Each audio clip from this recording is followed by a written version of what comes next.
पहला प्रश्न है कि निम्नलिखित प्रश्न में 4 विकल्पों में से अधिकरण कारक की विभक्ति पहचाननी है। तो वो है में, पर, ऑप्शन नंबर डी। में, पर अधिकरण कारक की विभक्ति है। संज्ञा के जिस रूप से क्रिया के आधार का बोध हो उसे अधिकरण कारक कहते हैं। इसमें में पर परसर्ग लगते हैं। रा रे के संबंध कारक के हैं। हे अरे हैं संबोधन कारक के।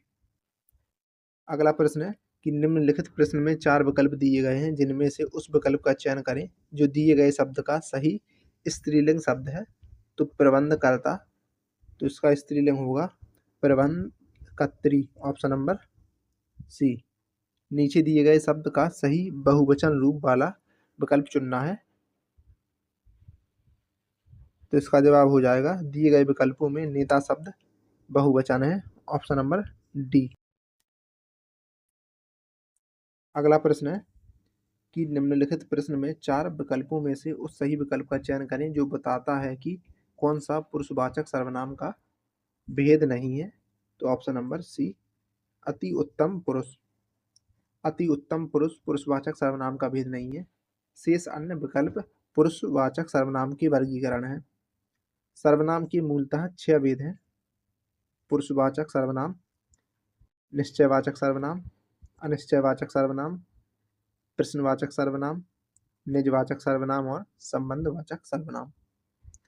नीचे दिए गए शब्द का सही बहुवचन रूप वाला विकल्प पहचानिए। तो ऋतुएं, ऑप्शन नंबर ए। स्वर रहित व्यंजन जब स्वर सहित व्यंजन से मिलता है तब क्या कहलाता है। तो वो है संयुक्ताक्षर, ऑप्शन नंबर ए। निम्नलिखित प्रश्न में 4 विकल्पों में से उस सही विकल्प का चयन करें जो बताता है कि क्रिया भूतकाल से शुरू होकर अभी अभी समाप्त हुई हो। तो आसन्न भूतकाल, ऑप्शन नंबर बी। निम्नलिखित प्रश्न में वाक्य की संरचना के आधार पर उसका भेद बताइए। तो अनु ने देखकर निबंध लिखा, ऑप्शन नंबर बी पूर्वकालिक क्रिया। कौन सा व्यंजन नासिका के द्वारा उच्चारित होता है। तो वो है ण, ऑप्शन नंबर ए।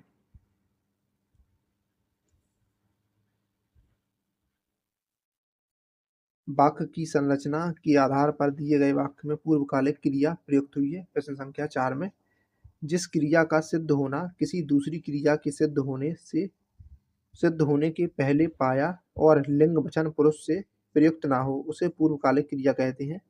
यहाँ देखने का कार्य लिखने से पूर्व हो चुका है। अनु ने देखकर निबंध लिखा, तो यहाँ पर देखकर पूर्वकालिक क्रिया है।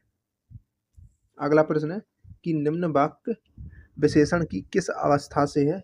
तो यह करेला कड़वा है। तो मूलावस्था, ऑप्शन नंबर बी। विशेषण की 3 अवस्थाएं मानी गई हैं: मूलावस्था, उत्तरावस्था और उत्तमावस्था। तुलसीदास जी द्वारा रचित प्रसिद्ध महाकाव्य का नाम क्या है। तो वो है रामचरितमानस।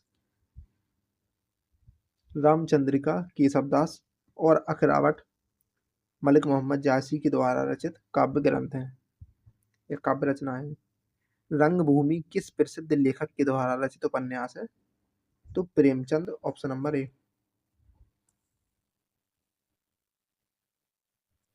रंगभूमि प्रेमचंद कृति प्रसिद्ध उपन्यास है जिसकी पृष्ठभूमि गांधीवादी आंदोलन से प्रेरित है। सूरदास नामक पात्र इसका प्रमुख और प्रसिद्ध पात्र है। इनमें से कौन सी जयशंकर प्रसाद जी की प्रसिद्ध रचना है। तो वो है Kamayani, option number C. Kamayani Chhayavad के स्तंभ पुरुष जयशंकर प्रसाद का कालजयी रचना है जो कर्म भोग नाश की समरसता का वर्णन करती है, करते हुए आनंदवाद पर बल देती है। इसमें 15 सर्ग हैं।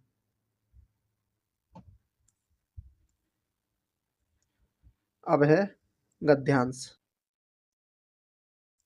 तो इस गद्यांश को पढ़ के इसके प्रश्नों के जवाब देने हैं।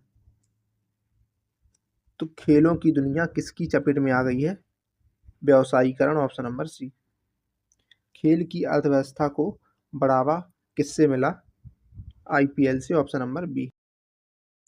बाजार का खेलों पर होने वाले प्रभाव का असर और किस पर दिखाई दे रहा है।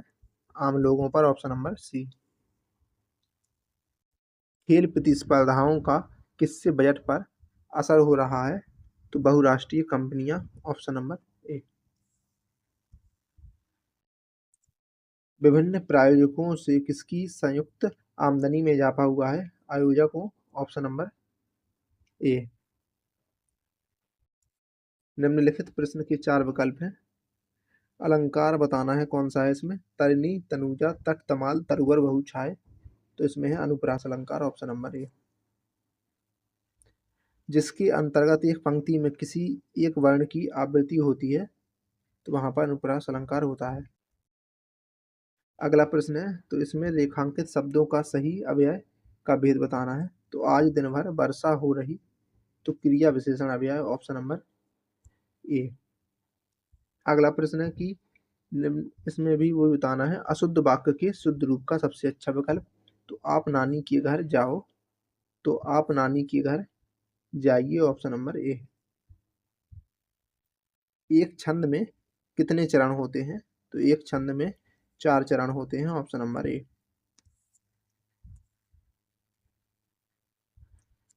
एक छंद में 4 चरण होते हैं। जिन रचनाओं में वर्ण, मात्रा, यति, गति, तुक आदि पर बल दिया जाता है वे छंद कहलाते हैं। छंद को काव्य का कलेवर या शरीर तथा रस को काव्य की आत्मा कहा जाता है। अगला प्रश्न है, तो यहाँ पे मुहावरे का सही अर्थ बताना है। गीदड़ भभकी, तो कोरी धमकी, ऑप्शन नंबर ए। विरोध करना, सिर उठाना, धूर्त व्यक्ति, रंगा सियार, आरोप लगाना, लांछन लगाना। तो ये है मुहावरे और ये मुहावरों की अर्थ है। अब अगला है, रस का संबंध किस धातु से माना जाता है? तो इसका जवाब है सिरा, ऑप्शन नंबर ए। सिरा धातु का शाब्दिक अर्थ है बहते जाना, अर्थात जो भाव कविता के साथ बहता रहे रस कहलाता है। निम्नलिखित प्रश्न में वाक्य परिवर्तन वाला सही विकल्प कौन सा होगा? तो हाथी ने केला खाया, इसका क्रमवाच्य। तो हाथी द्वारा केला खाया गया, ऑप्शन नंबर सी। अगला प्रश्न है कि इनमें से किस चिन्ह का अर्थ है आधा रुकना? तो वो है ऑप्शन नंबर बी, अर्धविराम। पहला है कॉमा वाला अल्पविराम यानी थोड़ा रुकना। दूसरा है अर्धविराम आधा रुकना। तीसरा है खड़ी पाई पूर्ण विराम यानी कि पूरा रुकना। और अगला है विस्मयादि बोधक भावों का द्योतक।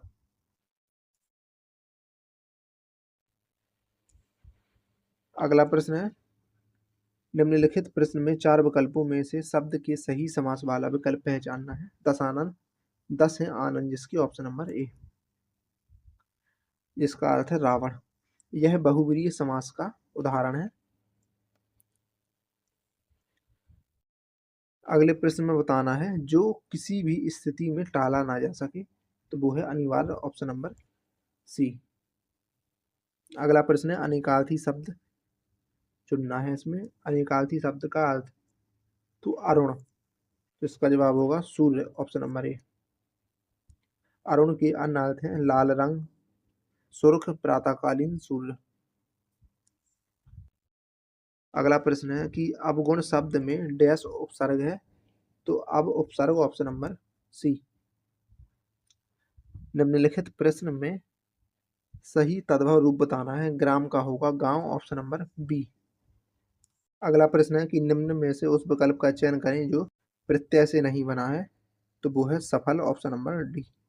बाकी लालिमा में इमा प्रत्यय है, शक्तिमान में है मान प्रत्यय और टुकड़ी में है ई प्रत्यय। अगला प्रश्न है कि इसमें संधि विच्छेद वाला विकल्प चुनना है। सूक्ति, तो सुधन उक्ति, ऑप्शन नंबर ए। अगला प्रश्न है कि इसमें भी संधि विच्छेद बताना है। धर्मात्मा, तो धर्म धन आत्मा, ऑप्शन नंबर बी। अगला प्रश्न है यहाँ पे दिए गए शब्द का सही समान अर्थ वाला शब्द कौन सा है? तो कौशल का है दक्षता, ऑप्शन नंबर ए। नीड़ घोंसले का समानार्थी शब्द है। चपल तीव्रता, ज्योत्सना रोशनी के समानार्थी शब्द है।